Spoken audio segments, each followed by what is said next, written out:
Bien, muy, pero muy buenas noches. Vamos a iniciar entonces con el temario de la noche de hoy. Básicamente vamos a analizar dos aspectos fundamentales de lo que podría llamarse la dogmática de la prueba. La primera pregunta que vamos a resolver es ¿cómo se valora la prueba? Y la segunda pregunta que vamos a resolver es ¿cuándo se puede dar por probado un hecho? Creo que son dos cosas diferentes. Son dos cosas diferentes por los momentos en los que opera y son dos cosas diferentes por las preguntas que se realizan. Vamos con lo primero, que de eso hablamos ya algo ayer, pero creo que vale la pena dar algunos puntos importantes. Según los más actuales pronunciamientos de los académicos del tema, Jordi Ferrer Bertrand, Jordi Fenol, incluso el gran y mítico Michele Tarufo, que ya murió, nos dicen algo importante.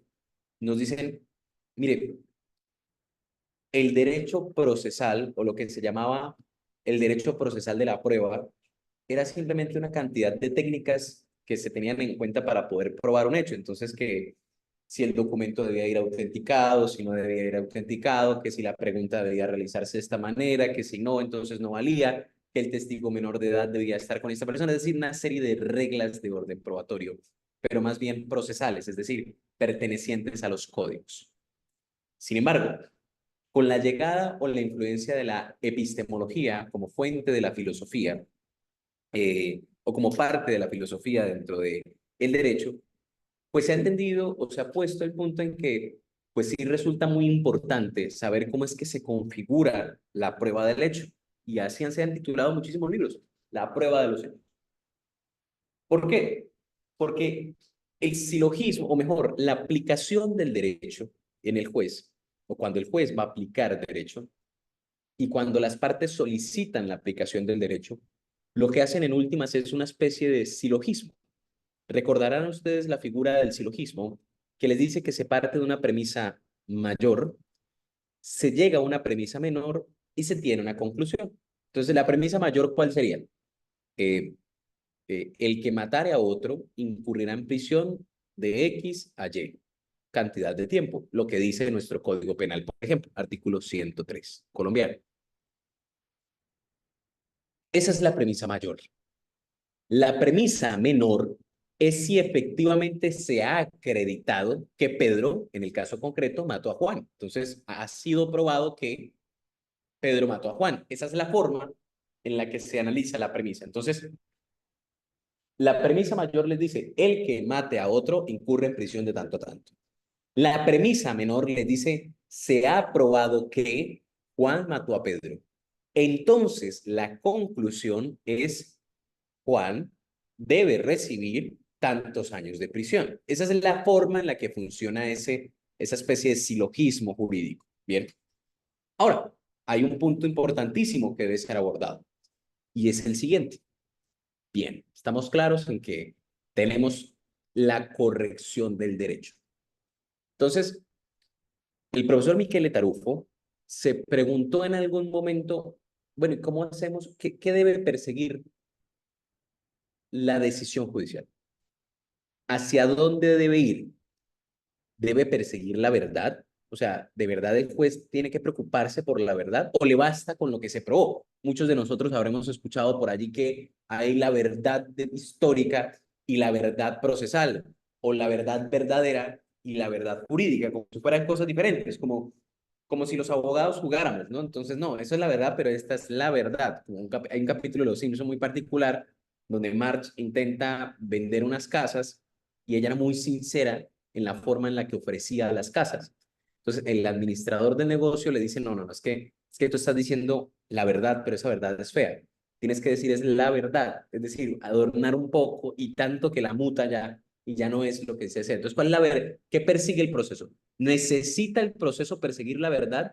¿Necesita la decisión judicial perseguir la verdad para ser justa o no? Esa fue la pregunta que en algún momento se hizo Michele Tarufo cuando, digamos, elabora uno de sus manuales más famosos. Eh, y la respuesta de Michele Tarufo sorprende y creo que aún se mantiene muy vigente. Dice, mire, La justicia es lo único que debe perseguir la decisión judicial. Una decisión judicial debe ser justa socialmente, pero solo será justa socialmente, y ojo con esto porque me parece importantísimo, solo será justa socialmente si efectivamente, escuchen bien, me parece fundamental, si efectivamente se aplica correctamente el derecho, es decir, el derecho es importantísimo, que la norma jurídica, es decir, que la premisa mayor se aplique correctamente, que sea homicidio agravado aquello que verdaderamente lo es y no que sea un falso agravante, que sea hurto en lugar de estafa, porque esa corrección jurídica es necesaria para la decisión justa, pero además, va a decir Tarufo, que se aplique a hechos que son verdaderos.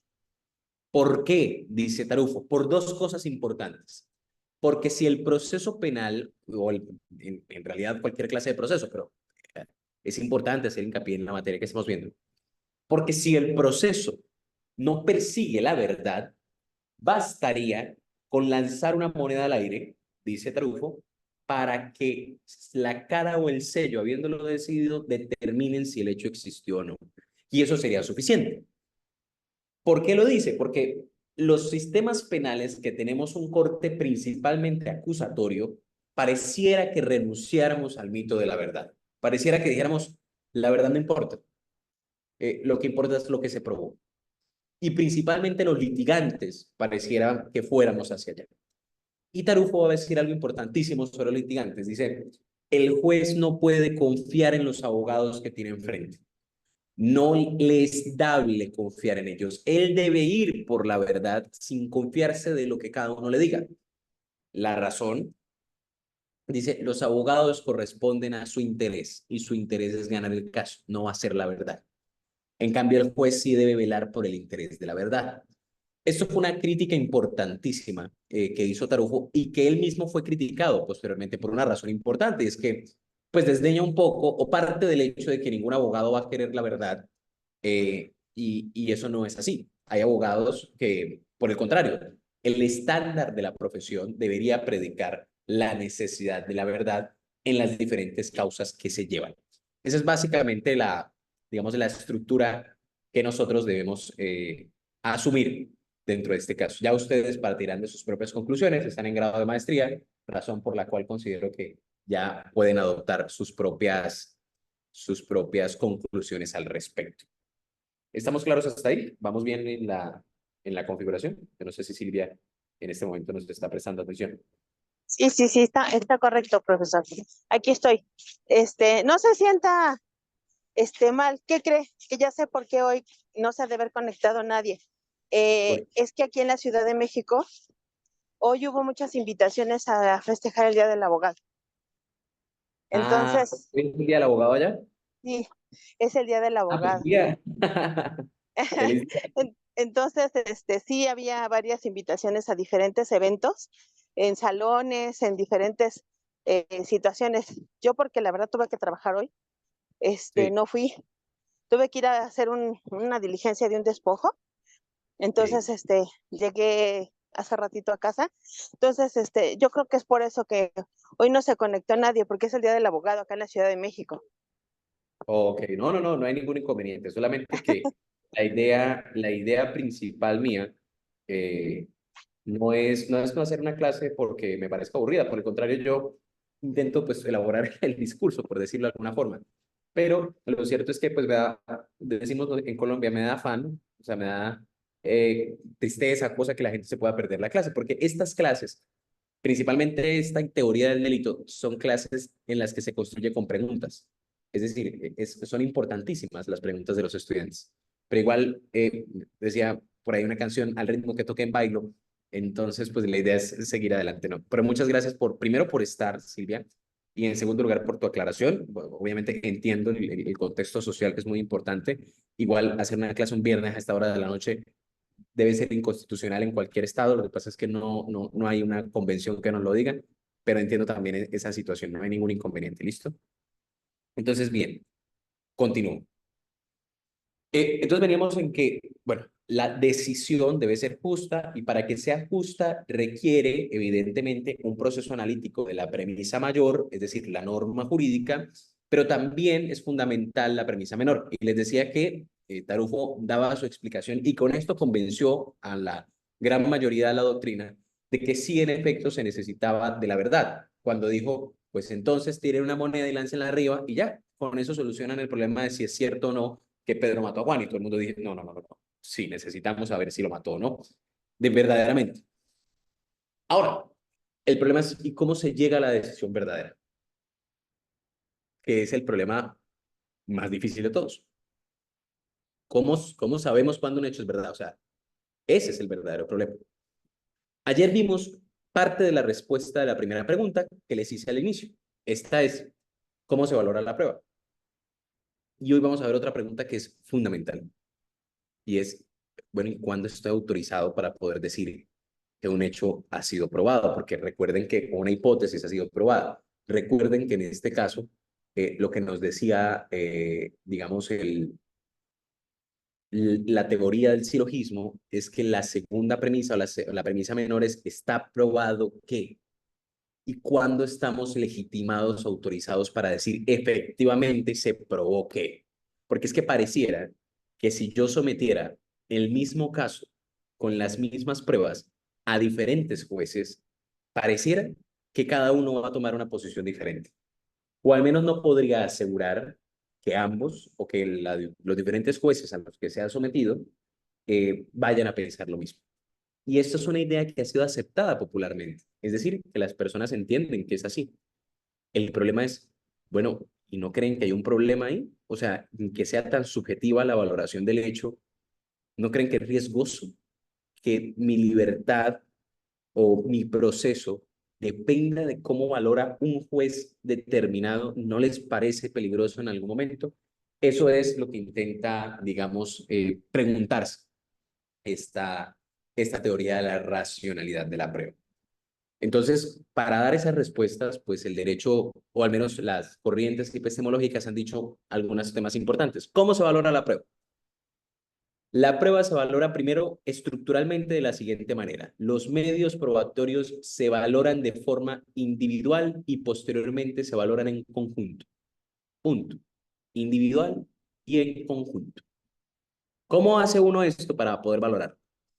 Pues cada medio de prueba se va extrayendo la información a partir de lo que conocemos como reglas de la sana crítica, que el día de ayer abordamos, es decir, las reglas de la lógica, las reglas de la experiencia y las reglas de la ciencia. Esas son las estructuras que me van a permitir a mí extraer información de lo que me afirma perdón, el testigo o el medio de prueba que ustedes quieran, el documento, la pericia, el testigo que está declarando, la inspección judicial, lo que ustedes quieran, pero esto va a ser valorado. Esa es la forma de valorar correctamente. Por lo que la sana crítica, bajo reglas de experiencia, lógica y ciencia, me dice cómo debo valorar correctamente la prueba. Son reglas para razonar correctamente. Eso era lo que les decía en la jornada de ayer. Pero bien, ¿cómo hacemos para decir que está aprobado? ¿Cuándo me es admitido decir que está aprobado? Me voy a explicar. Eh, el profesor, eh, ese fue, esa es una mezcla, sí, ese es un artículo del profesor Jordi Ferrer Beltrán. Propone un caso que me parece muy interesante y que creo que puede dar, digamos, algunas luces sobre este fenómeno que a mí me parece, digamos, que vale la pena explorar. Presten, por favor, especial atención. Dice él, imagínense, por favor, que yo necesito ir a consignar un dinero al banco. Y necesito saber, dice, no puedo hacerlo hoy, no puedo hacerlo hoy, porque estoy impedido para hacerlo. En mi trabajo hay mucho que hacer, ya me negaron el permiso para salir, pero necesito hacerlo el sábado. Y quiero averiguar si el sábado puedo ir a consignar el dinero. Y les dice esto, supongan que el pago de ese dinero es para la compra de qué sé yo, un vehículo. Me quiero comprar un vehículo y ya quedé en que consignaría el dinero en la forma establecida y tengo hasta el sábado para hacerlo. Si no, pues evidentemente no lo podré comprar. O al menos aplazará el trámite. Primera tesis. ¿Qué haría? ¿Qué sería suficiente para poder hacerlo? Pues dice el profesor Ferrer, sencillo, buscaría en internet. El banco tal abre los sábados y habrá una página en la que quizá me dicen, sí, abre el sábado y listo, tendré suficiente por eso. Miren la expresión, tendré suficiente por eso. Ahora imagínense, por favor, que no se trata de la compra de un carro, sino que por el contrario, se trata del pago de un tratamiento de salud por un cáncer supremamente agresivo. Y tengo que pagarlo porque de lo contrario, el tratamiento se aplazará 6 meses. 6 meses en los que es probable que muera, ¿bien? Si no me realizan el tratamiento. Pregunta el profesor Ferrer. ¿Es suficiente creen ustedes que es suficiente con mirar la página web del banco? Es decir, tendríamos exactamente la misma... Hola, Germán, ¿cómo vas? Eh, ¿Tendríamos exactamente la misma prevención o creen que cambiaría la prevención?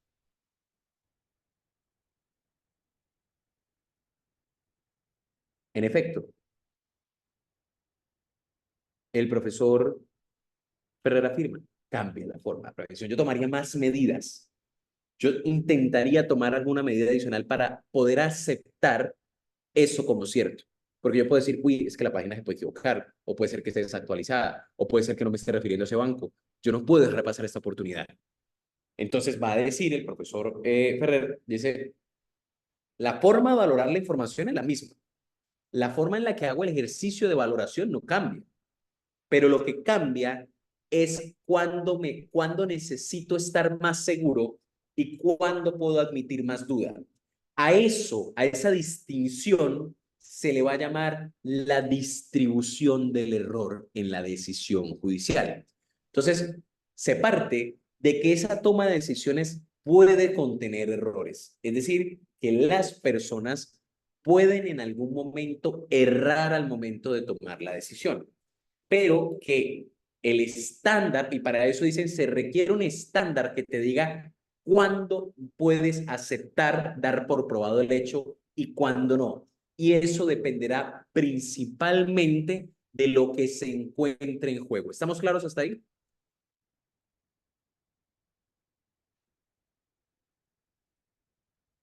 Eh, Permítame un solo Sí. momento, estoy buscando algo en su código procesal penal.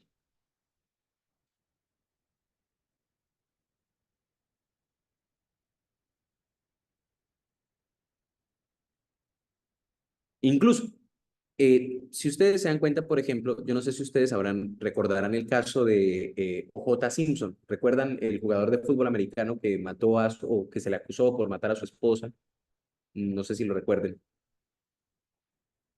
Fue muy famoso, le hicieron incluso una serie de Netflix al sujeto. Sí, sí lo recordamos. O.J. Simpson es acusado de haber asesinado a su esposa.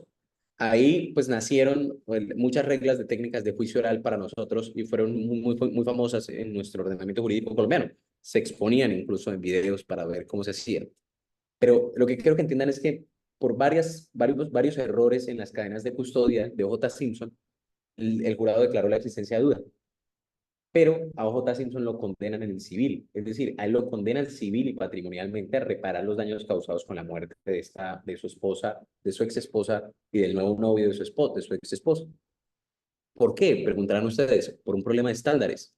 Porque para el proceso penal no era suficiente lo que se tenía, pero para el civil sí. Si se dan cuenta, en este caso era la vida de un sujeto lo que estaba en juego, porque puede acceder a la pena de muerte, y en este caso es su patrimonio. Entonces, como cambian, los estándares cambian.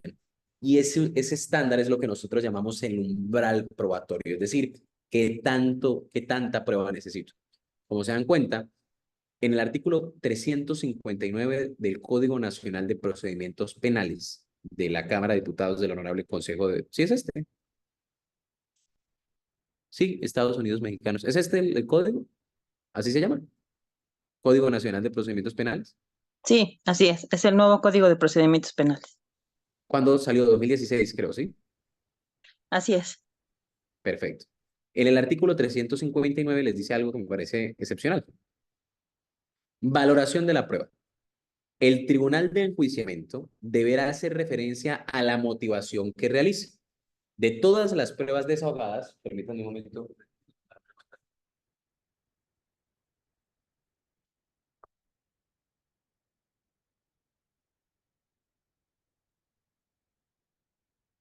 Solamente un segundo. Sobre este código. Y dice, de todas las pruebas desahogadas, e incluso de aquellas que se hayan desestimado, indicando las razones que se tuvieran para hacerlo. La motivación permitirá la expresión del razonamiento utilizado para alcanzar las conclusiones contenidas en la resolución jurisdiccional. Uy, esta expresión está muy bonita. ¿Recuerdas, Silvia, que yo te había dicho ayer, creo que te proponía un ejemplo? Ah, lo del piso está mojado. ¿Te acuerdas que te decía, el piso está mojado es porque llovió? Entonces tú me decías, obvio, llovió. Y yo te decía, ¿pero por qué? El problema es que me expliques esa razón. Esa explicación es lo que nosotros llamamos la motivación. Y ahorita vamos a llegar a ella. Bien. Pero para eso se crearon las reglas del razonamiento en la sana crítica, para que puedas motivar de manera correcta. Pero a punto seguido, este código trae algo que me parece espectacular. Solo se podrá condenar al acusado si se llega a la convicción de su culpabilidad más allá de toda duda razonable. Y misma expresión que utiliza el Código Penal colombiano, duda razonable. En caso de duda razonable, el Tribunal de Enjuiciamiento absolverá al imputado. Silvia, ya que estás conectada, te quiero hacer una pregunta. ¿Cuándo hay Sí, duda dígame. razonable? ¿Cuándo hay duda razonable? Cuando no tenemos la cierta certeza de que el inculpado cometió esa conducta, ¿Y qué es la certeza? que tengamos todas las pruebas, testigos, todo lo que nos enfoque a que realmente sí lo haya causado, imagínese en un homicidio, que tengamos el ADN, que tengamos las huellas, que tengamos el testigo que haya dicho, sí, yo lo vi. Bueno, Y para si mí falta, sería, ¿no? Y si falta el testigo que tienes todo, ADN, huellas, todo, pero falta un testigo que diga yo lo vi, ¿se absuelve?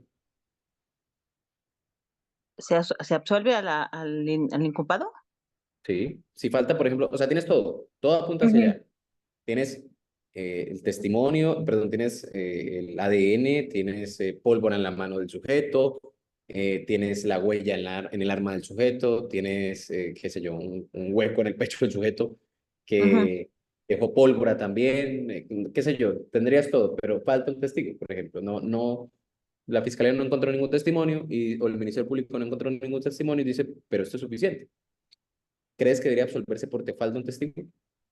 O porque tú dices no hay testigos, debería No, absolverse. no, porque ya tiene todas las pruebas. Es que finalmente se vuelve como el delito de violación, que no necesitamos testigos porque a lo mejor estaba solo con la víctima.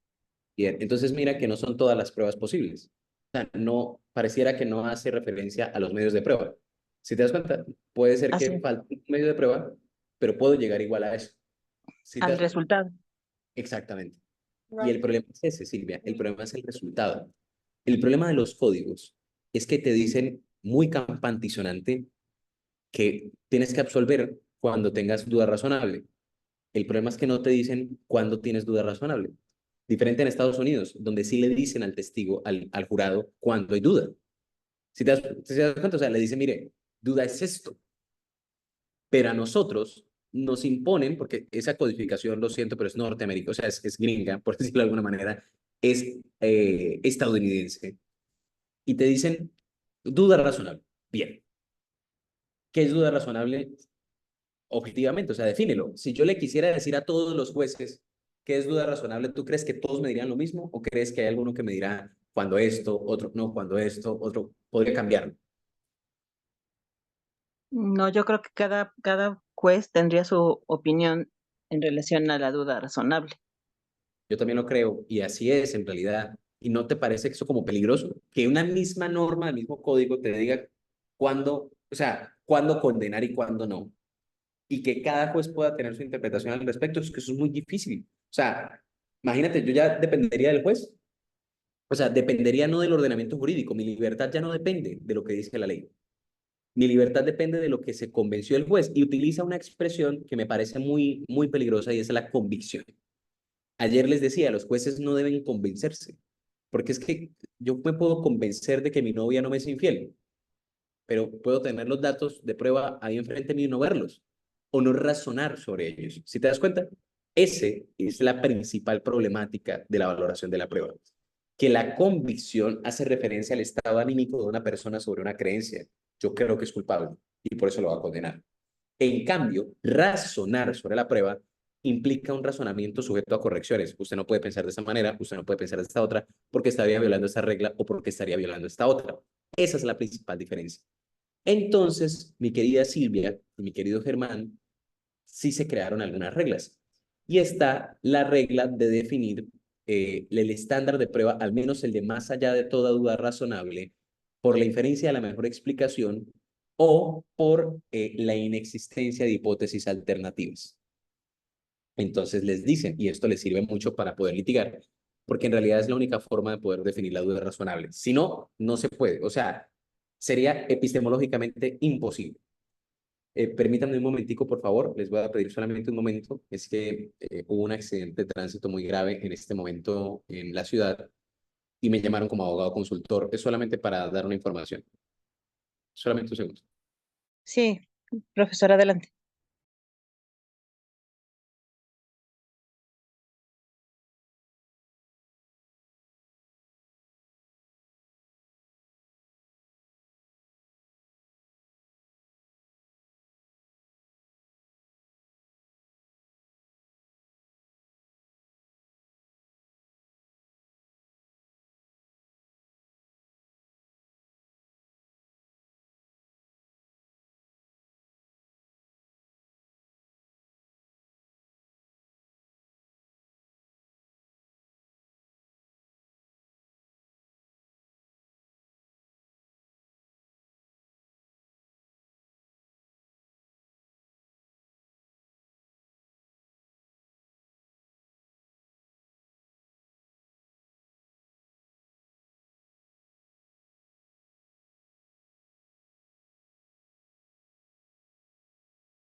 Perfecto. Entonces, gracias por la espera. Continuamos entonces. Entonces les decía, miren, eh, principalmente se explica esa tesis de cómo explicar la tesis de el estándar de conocimiento más allá de toda razonable de la siguiente manera. Les pido que presten atención. Supongan que estos son los medios de prueba que hay, mis 10 dedos, por decirlo de alguna manera. Estos son los medios de prueba. Esto les va a arrojar información sobre hechos. Bien, es decir, les va a probar, por decirlo de alguna manera, algunos hechos. La hipótesis acusatoria es una sola. Creo que en México hay dos cargos. Si no estoy mal, se pueden presentar dos cargos como cargos alternativos, sino como principales subsidiarios, si no estoy mal, ¿cierto? Algo así me ha explicado Camilo Constantino. Eh,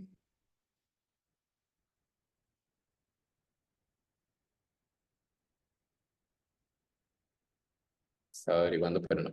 Entonces, los hechos al menos van a ser unos solos, o los que sean parte de la acusación. Bien. Lo que se va a preguntar, el estándar de prueba de más allá de toda duda razonable, es lo siguiente. Miren, para explicar más allá de todo razonable, hay que explicar el estándar de probabilidad preponderante o de mayor probabilidad, que es el que se utiliza generalmente en civil o en las especialidades civiles. Y este les dice lo siguiente, miren. Si de los hechos probados les dice el estándar de mayor probabilidad o probabilidad preponderante, es más probable que el hecho que se está demandando hubiera ocurrido que menos probable, yo condeno, porque es más probable. ¿Estamos claros? Significa que es más probable.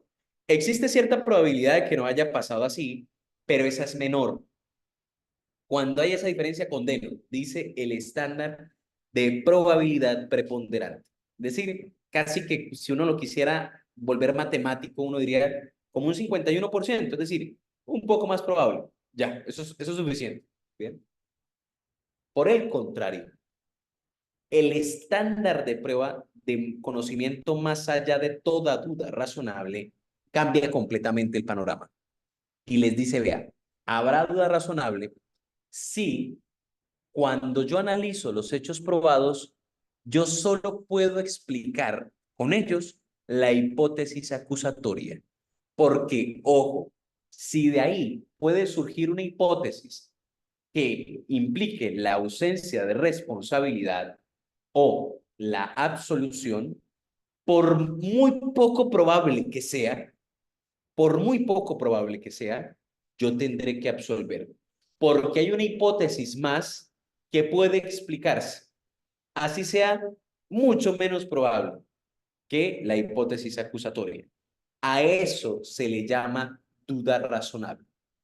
Es decir, que si con los hechos acreditados yo le puedo explicar al juez y le puedo decir, vea, de estos hechos es probable explicar una situación en la que esto no es delito o en la que ocurrieron otras cosas, por ejemplo, una legítima defensa. Mire, yo de esto puedo explicar la legítima defensa y se la explico. Mire, esto pasó por esto por esto, esto por esto, y usted aquí ve en esta narrativa una hipótesis de legítima defensa. Mucho menos probable que la que acreditó la fiscalía, es cierto, es mucho menos probable, pero es probable. Así sea mucho menos. Eso, apreciados colegas, eso es duda razonable. ¿Estamos claros hasta ahí?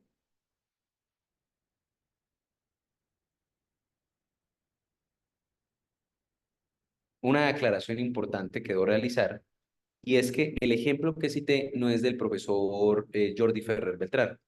Ese ejemplo que cité en realidad es de González Lagier, uno de los profesores más emblemáticos de España en temas de razonamiento probatorio. Y no solamente eso, de filosofía del derecho, es un monstruo al cual respeto y admiro profundamente. Bien, yo creo que ha quedado claro entonces la distinción de los estándares. Los estándares probatorios se entienden como umbrales, es decir, como algunos escenarios en los que sí es como una regla de suficiencia, así se le llama, es una regla que me permite decir cuánto es suficiente para poder dar por probado un hecho, cuándo me resulta suficiente el tema. Les quiero hacer una pregunta. En materia de el Código Procedimiento Penal mexicano tiene o consagra la prueba de oficio y la carga dinámica de la prueba o hace referencia a la carga de la prueba. Sí, sí habla de la carga de la prueba. ¿Y qué dice? Dice, para demostrar la culpa corresponde a la parte acusatoria conforme lo establezca el tipo penal. Ok. Y no hay ninguna forma en la que se invierta, ¿o sí? O sea, en la que la defensa deba probar algo. ¿O han visto alguna?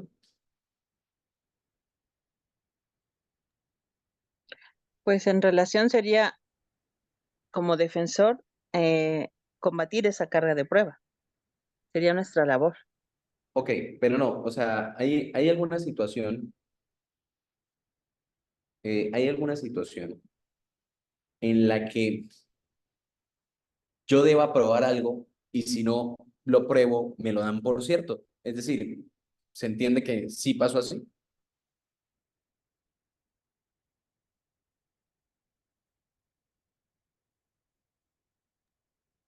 Pues no, bueno, yo no he tenido esa experiencia en relación a que si no la pruebo se da por cierta, pero me imagino que sí se puede llegar a, a dar en alguna situación.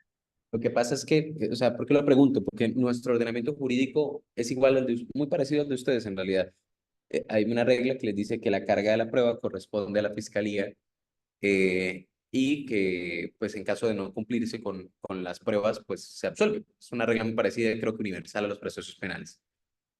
Sin embargo, el concepto de carga de la prueba es interesantísimo porque en materia penal hay sentencias de la Corte Suprema de Justicia, de la Sala Penal, que han dicho que esa carga de la prueba sí se puede dinamizar, es decir, que puede cambiarse. Y que en caso de principalmente los delitos de lavado de activos y enriquecimiento ilícito, es probable que se cambie, que se modifique, que sea el procesado el que tenga que probar algo. Y por eso me gusta mucho que su código también dice conforme a cada tipo penal, porque hay ocasiones en las que los tipos penales implican probar cosas. Entonces, yo creo que la noche de hoy puede ser cerrada con este tema que vamos a abordar ahorita en breves minutos, que es el tema de la carga de la prueba. Bien. Eh, el concepto de carga de la prueba nace en diferentes sectores. En Latinoamérica nace en Argentina, pero digamos que tiene un nacimiento europeo también muy importante, no se puede negar. Rosenberg, principalmente Leo Rosenberg, fue uno de los primeros que habló de carga de la prueba de manera magistral y creo que eso es absolutamente necesario comunicar. Bien. ¿Qué ocurre? Resulta que en los ordenamientos jurídicos civiles, principalmente, eh, hay una especie de fallo que estaba prohibido. Se llamaba la prohibición del fallo non liquet o non licet. Eso traducía el fallo no resuelto, o sea, como no liquidado, como un proceso que no se resolvió. Entonces, ¿qué pasaba? Pues el demandante decía, vea, demandé. Y el juez veía y decía, venga, pero aquí falta prueba, o sea, aquí yo no tengo nada para poder dar la decisión. Entonces, pues, ante la ausencia de prueba no resuelve, decía el juez, porque no puedo decir sí, sí o si no. No puedo resolver. No hay una situación que yo pueda dar por hecha o por no hecha. Simplemente no conozco.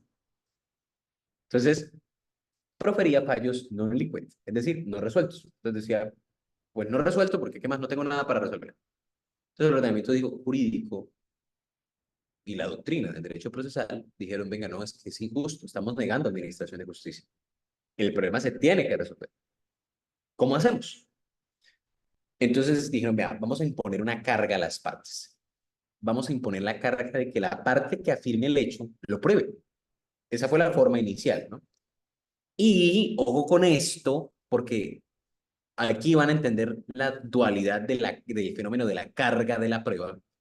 Si no lo prueba, entonces aplicamos consecuencias desfavorables, es decir, ahí sí lo damos por no hecho. Estamos claros, a la que le corresponda probarlo y no lo haga, lo damos por hecho o por no hecho. Ya se van a dar cuenta de la diferencia, por existente o por no existente. Cuando distribuyamos, dice, la figura inicial, cuando apliquemos y digamos tú debes probar, se va a llamar carga de la prueba, pero como regla de conducta. Es decir, tú demandante vas a tener que probar, esa es tu conducta, esa es la conducta que te voy a imponer. Prueba, tráeme prueba. ¿Estamos claros? Pero también es una imposición a la parte. Es decir, el juez les dice a las partes, tú tienes que probar, a esta parte, tú tienes que probar. Pero hay una, digamos, forma también de aplicar la carga de la prueba que es como regla de juicio. Es decir, hay dos formas de ver la misma moneda. Regla de conducta impuesta a la parte, regla de juicio impuesta al juez. Juez, cuando usted no haya probado un hecho, verifique quién debía probárselo y a él niégueselo. Punto. ¿Estamos claros? O las consecuencias le afectarán a él, al que debía probar el hecho. Entonces, pues revise, ¿quién no le probó? El demandante, pues no le por probado el hecho. ¿Quién debía probarle? En este caso, el demandado. Ah, entonces, ¿y se lo probó o no se lo probó? No, entonces délo por probado. Porque él tenía la carga de haberlo probado. ¿Estamos claros? Entonces, en principio, la regla fue como regla de conducta, la parte que afirme un hecho tiene que probarlo. Entonces, quien no afirmó el hecho, en regla de juicio, pues no se le da por hecho, no se le da por probado. Pero, y esto nace en la mayoría de casos de orden laboral, pasaron algunos casos, como que, por ejemplo, el empleado demandaba al patrono y le decía, vea esto, lo que pasa es que yo necesito que usted me pague, usted no me ha pagado, muéstrame el contrato laboral. Pasaba algo. Y es que por regla general, el empleado, el empleador, el empresario, se quedaba con el contrato laboral. Y el ciudadano no tenía cómo probar la existencia de la relación laboral. Y esto ocasionó unos graves problemas dentro de la figura de la aplicación de esto, porque es que, pues el juez decía, pruébelo. Es que no tengo el contrato. Pues usted tenía que probarlo porque usted está firmando la existencia del contrato. ¿Cómo lo va a probar? No tengo cómo. Pues entonces, chao. Y se negaba el proceso, se negaba la administración de justicia, se negaba justicia al ciudadano. Entonces, ¿qué ocurrió? Pues resulta que empezó a modificarse y se empezó a modificar bajo un principio de orden constitucional. La solidaridad es un principio constitucional en la mayoría de Latinoamérica. Y este principio de orden constitucional les dice que incluso en procesos donde nosotros seamos contrapartes, es necesario exigirnos cierta solidaridad en ciertas ocasiones, cuando los bienes jurídicos lo permitan. Entonces, en materia laboral, por ejemplo, se le dijo, entonces, cuando se presenten circunstancias en las que hay una parte que está en mejor disposición de obtener la prueba que otra, como el empleador, que está en mejor disposición de obtener el contrato porque lo tiene, pues a esa le corresponde probar su existencia o su no existencia. Y si no llega la prueba de ese contrato o de no existir el contrato, entonces yo voy a predicar consecuencias, es decir, voy a darlo por hecho. Señor, pruébeme que usted no lo contrató nunca. No, pues no tengo, no lo voy a probar. Ah, entonces sí está contratado. ¿Por qué? Porque estoy aplicando la regla de juicio que me aplicaba en el ordenamiento jurídico, perdón, que distribuí en algún momento, que apliqué como regla de distribución. Pues resulta que el tipo penal, por ejemplo, quiero ver su Código Penal Federal, su Código Penal Federal tiene enriquecimiento ilícito o algo por el estilo. Sí, es un delito federal.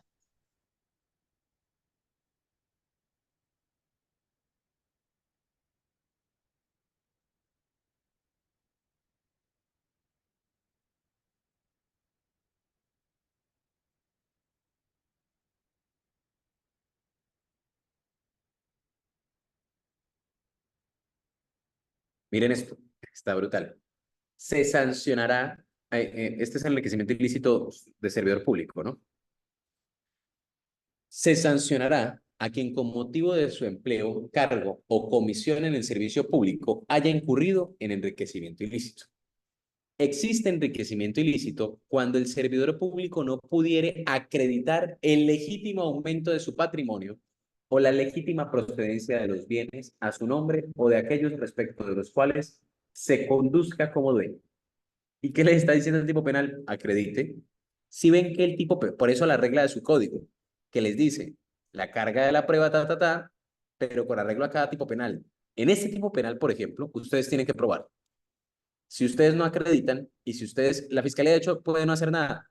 La fiscalía va a hacer lo siguiente. O sea, la fiscalía en este tipo penal tendría que decir, tú ganas $10,000 mensuales, al año son $120,000 mensuales, y en este año te aparecen ingresos por $160,000 mensuales. Ya, se acabó. ¿Qué más tengo que acreditar? Cuéntame. Nada. ¿Qué le toca hacer a la defensa de ese tipo penal? Lo que le dice el tipo penal. Quien no pudiera acreditar será sancionado el legítimo aumento de su patrimonio. Entonces, ¿qué le toca que hacer? Acreditar el legítimo aumento de su patrimonio. Bien.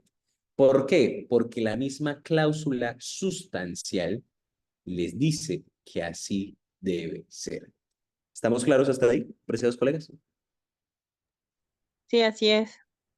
Perfecto, muy bien. Y miren que esa es una forma de dinamizar la carga de la prueba. Es decir, se vuelve dinámica. Para unos hechos va para acá, para otros hechos va para acá. Miren que no es total. No significa que yo tenga que cubrir toda mi responsabilidad. Solamente acreditar el legítimo ingreso. Punto. O sea, no voy a tener que justificar, por ejemplo, cuánto patrimonio tengo. No, pues eso lo tiene que hacer la fiscalía, no yo. Si se dan cuenta, esa es la principal diferencia entre ambas figuras. ¿Estamos claros hasta ahí?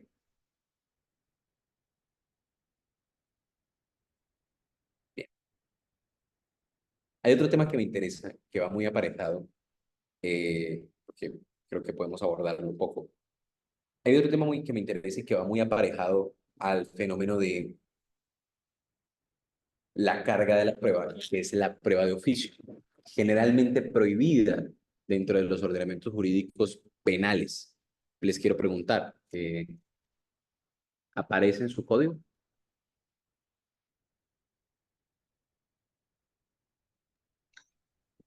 Perdón, no le escuché, maestro. Les decía que si en su código penal hay prueba de oficio, o sea, se habilita al juez a decretar pruebas de oficio. Sí, sí hay delitos de oficio, que también serían pruebas de oficio. O sea, el juez puede, por ejemplo, decretar una prueba, él solo, sin que nadie se la Ah, pida. no, no. Eso lo tenemos que hacer nosotros como defensores Ok. o A eso, el Ministerio Público. perfecto, a eso me refería. Es decir, entiendo que son algunos delitos de persecución oficiosa, es decir, que se pueden iniciar de oficio, ¿bien? Pero el problema de la prueba de oficio, pues es un problema fundamental. ¿Por qué? Me voy a explicar brevemente para poder culminar. Sé que deben estar cansados un viernes hasta ahora, debe ser complejo, lo entiendo perfectamente. Y creo que ya hay cierta hora en la que es difícil, sencillamente es difícil. Y más después de un día de trabajo, como el que todos hemos tenido. Me voy a explicar brevemente. Resulta que, como les decía anteriormente, según Tarufo, el juez debe ir por la verdad. Es decir, la verdad se encuentra en algún sitio al que el juez debe ir a buscar, por decirlo de alguna manera. Obviamente que de forma metafórica, ¿no? El juez debe estar en búsqueda constante de la verdad. Mm, Cuando el juez se encuentra en esa búsqueda constante de la verdad, pues cuando encuentre algunas dudas que deba resolver, pues se supone en los ordenamientos jurídicos civiles que el juez puede disponer de sus poderes oficiosos, es decir, venga, yo no me voy a quedar sin esto. Yo creo que aquí falta esta prueba y la decreta. Bien. Eso se tolera dentro de los ordenamientos jurídicos civiles porque se dice, bueno, pues en efecto es mejor conocer la verdad. Sin embargo, la razón por la cual está excluida de la mayoría, ahí sí no digo que todos, porque hay ordenamientos jurídicos penales que tienen prueba de oficio. La razón por la cual se excluye en la mayoría de los casos de la prueba de oficio es porque hace algo, digamos, muy particular y es que elimina la posibilidad de que el juez absuelva por duda razonable, en términos sencillos. Porque uno de los presupuestos para que un juez decrete prueba de oficio en la mayoría de ordenamientos jurídicos es que el juez no tenga conocimiento del hecho. Es decir, que dude sobre el mismo, que no tenga cómo acreditar. Y lo que se dice es, bueno, pero esa es una garantía que si el juez duda del hecho, pues me absuelva. Se supone que ya hay una regla que me dice lo que el juez tiene que hacer y no necesito que me la cambie en el momento concreto. Esa, apreciados colegas, es la principal diferencia. Por eso, dentro de casi todos los ordenamientos jurídicos del planeta, se entiende que en materia penal no debe aplicarse la, digamos, teoría de la prueba de oficio.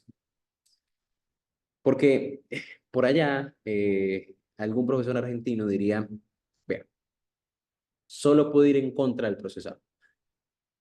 Si el juez decreta la prueba de oficio y confirma que el procesado es inocente, habrá dilatado mucho más su juicio, solamente para confirmar lo que ya sabía. Y habremos tomado un camino innecesario.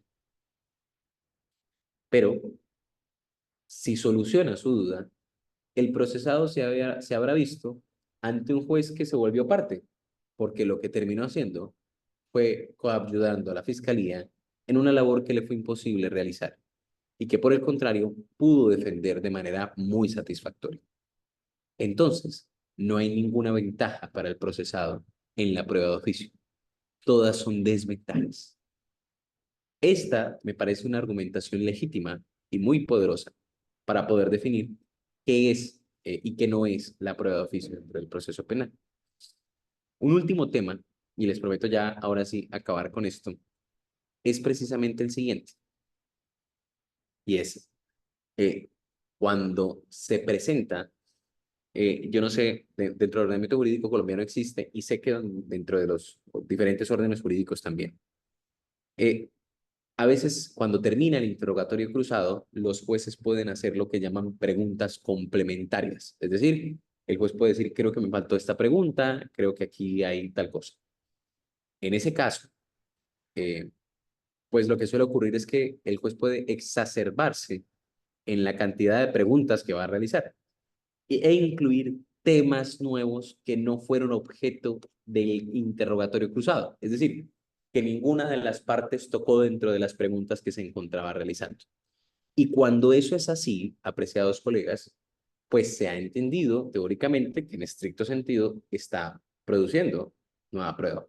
Es decir, trayendo información que nunca fue objeto de ninguna controversia, porque lo que se entiende de esas preguntas finales del despacho es que son preguntas que tienden a aclarar algunas situaciones de orden fáctico, solamente aclararlas, pero no a introducir nuevos temas, porque es que nadie puede controlar esas preguntas, es decir, nadie puede decir, hasta ahí detente, solamente finaliza un poco. No, sino que están diseñadas precisamente para que el juez pueda ejercer su uso legítimo del derecho, pero debe tener un límite. El problema es que litigando o en el ejercicio de la actividad litigiosa, pues un abogado no puede decir sencillamente, no, pare de preguntar, señor juez, porque ¿quién dirige la audiencia? Pues el juez. Entonces, materialmente lo que suele ocurrir es que algunos jueces incurren en esta figura de la prueba de oficio, violando esta clara prohibición. ¿Estamos claros hasta ahí? Sí, Perdón, Silvia, ¿hay alguna regla dentro del Código de Procedimiento Penal mexicano que les diga que puede hacer estas preguntas al final?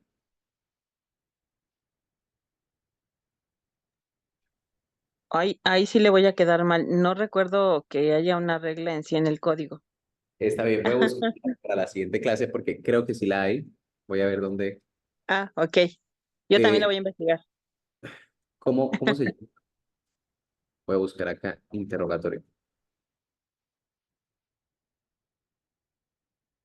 Voy a buscarlo un momento. Aquí está. Declarantes.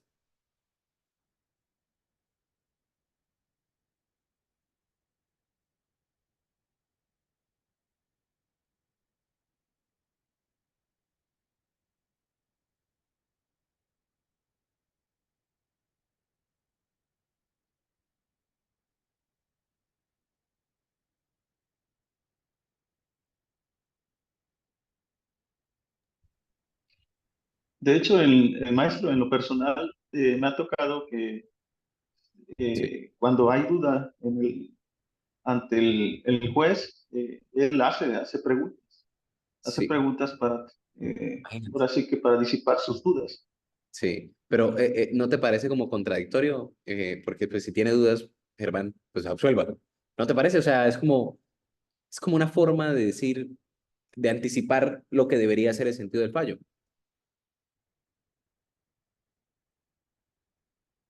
Mira, aquí está. Sí, Se corta un poquito la señal. Más que dudas es para aclarar ciertas cuestiones que quizás tanto el defensor o en este caso el fiscal no fueron claros.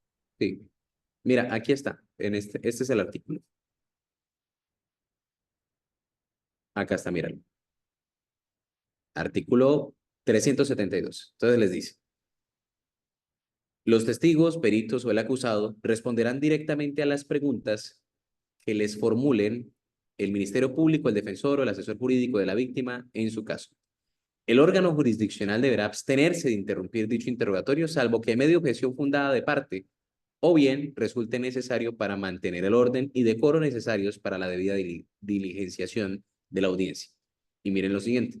Sin perjuicio de lo anterior, el órgano jurisdiccional podrá formular preguntas para aclarar lo manifestado por quien deponga, en los términos previstos en este código. Entonces, miren que sí, en México también, el juez puede realizar preguntas para identificar algunos detalles. Es decir, miren que, y utiliza mucho ese término al que quisiste quizás hacer la alusión, aclarar. Y es cierto, una cosa es el aclarar, no me queda claro este testigo esto, pero usted dijo que vio o que no vio, es diferente, ¿bien? Porque el testigo pudo haber sido confuso, porque el abogado de pronto no preguntó de la manera correcta. Pero supón tú que un testigo, por ejemplo, habla de lo siguiente, habla de lo que pasó en la sala, habla de lo que pasó en su habitación, el día de los hechos, y de repente el juez pregunta, venga, ¿y usted y el acusado eran enemigos o amigos? Y espérese, es que ese tema es nuevo. ¿Por qué? Porque introduce un temario sobre el cual las partes no hicieron ninguna alusión, no está aclarando nada, está incorporando un nuevo tema. Y eso, digamos, es el principio. Los invito a investigar sobre esto, ya sea que compartan o no la apreciación, principalmente porque es uno de los temas más tocados ahorita que yo veo en boga. Creo que es importante abordarlo, creo que es una preocupación latente de los litigantes, que los jueces a veces tomen roles de parte, porque la parte que debe introducir temas es la parte interesada en probarlos, no el juez. El juez no debe tener ningún interés en algún tema específico, salvo que forme parte de precisamente el tema abordado por alguna de las partes que no haya quedado claro. No sé si me hago entender con suficiencia. Sí, sí está claro. Perfecto. Así es. Perfecto. Esta figura es ampliamente, digamos, utilizada y suele ocasionar muchísimos problemas para la mayoría de nosotros los litigantes. Pero bien, creo que hemos avanzado bastante. Hemos tocado algunos temas, estándar de prueba, prueba de oficio, carga de la prueba. Creo que se tocaron los temas necesarios, por lo que es probable dar por terminada la clase de hoy. Bien.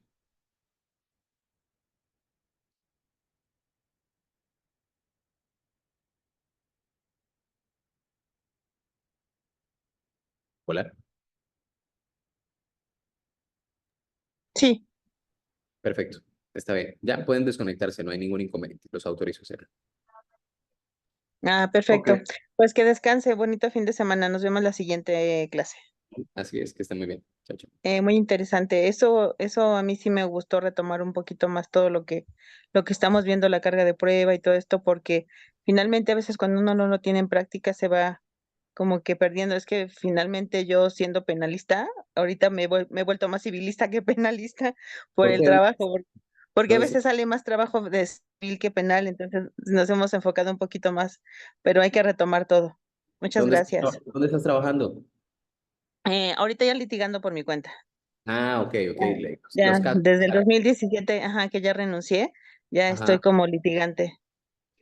Ok, ok, ok. Ah, bueno, excelente. Me alegra mucho que estés como litigante. Es una labor titánica para cada uno de nosotros. Y ojalá que la vida te lleve entonces por el camino del penal constantemente. Ay, claro que sí. Y si no, pues seguimos aprendiendo y de todo.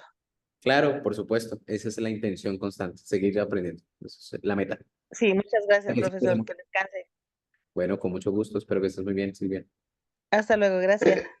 Hasta luego. Maestro, el temario sí nos podría ahí apoyar en los datos que usted maneja.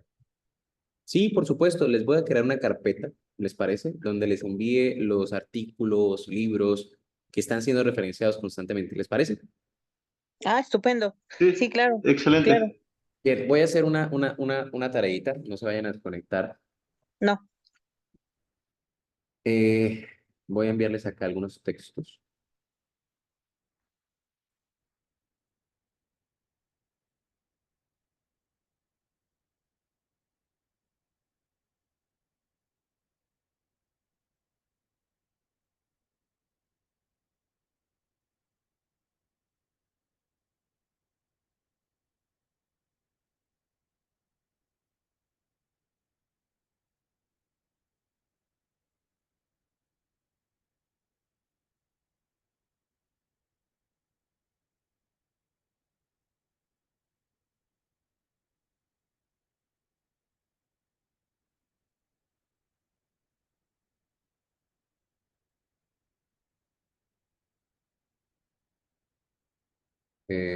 Me dicen si el texto que les voy a enviar, voy a irles enviando unos pocos por acá.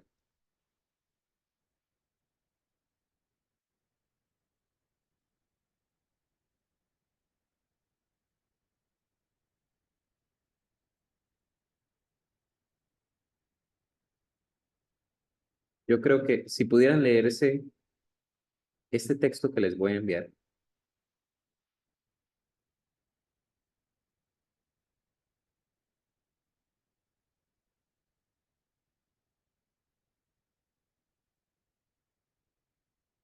estos dos textos, creo que la siguiente clase podríamos tener una clase maravillosa.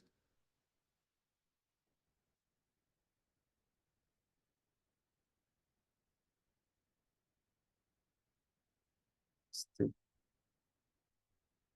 este, y me falta uno.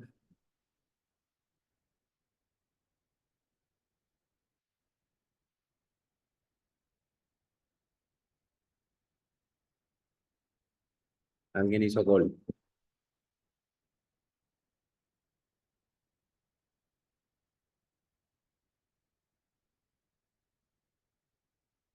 Listo.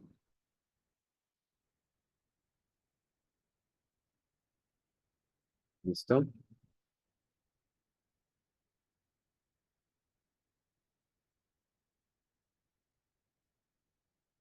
Ok, muy bien. Listo, con esos textos creo que sería suficiente. ¿Les parece bien? Ah, sí, esperen. sí, perfecto. Lo El último, checamos, pues. el último no está correcto. Ya va. Tengo que enviarles este link.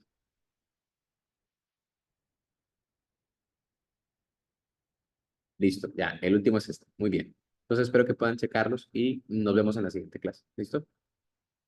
Perfecto, muchas gracias. Vale, que estén muy bien. Cuídense mucho. Hasta luego. Hasta luego.